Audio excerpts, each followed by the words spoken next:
नमस्कार, सत श्री अकाल, आदाब। मैं समृद्धि सलवान आपका अपने चैनल पर स्वागत करती हूँ।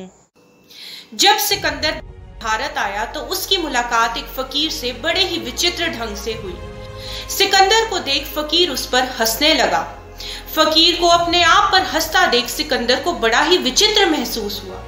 उसे ऐसा लगा कि यह तो मेरा अपमान हो रहा है।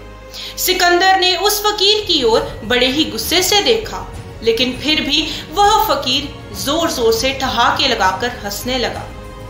सिकंदर गुस्से से तमतमा उठा, लेकिन फिर भी उसने अपने आप पर नियंत्रण किया हुआ था, क्योंकि सामने एक फकीर था। फिर भी उसने इतना तो कह ही दिया कि शायद तुम मुझे जानते नहीं, या फिर तुम्हारी मौत आ गई है। क्या तुम जानते नहीं, मैं सिकंदर महान हूं। यह सुनकर वह फकीर और भी जोर से हंसने लगा।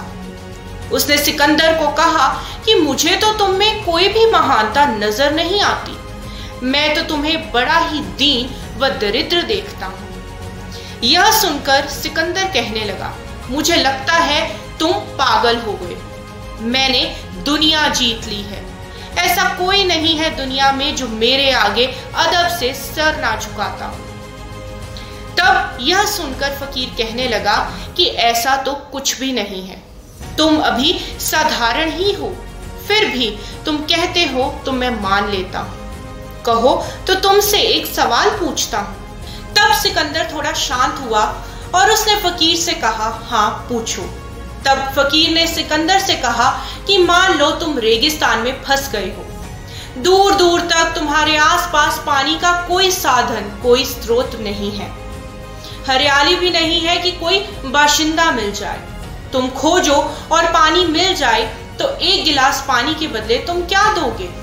तब सिकंदर ने कुछ सोच विचार किया और कहा, मैं अपना आधा राज्य दे दूंगा।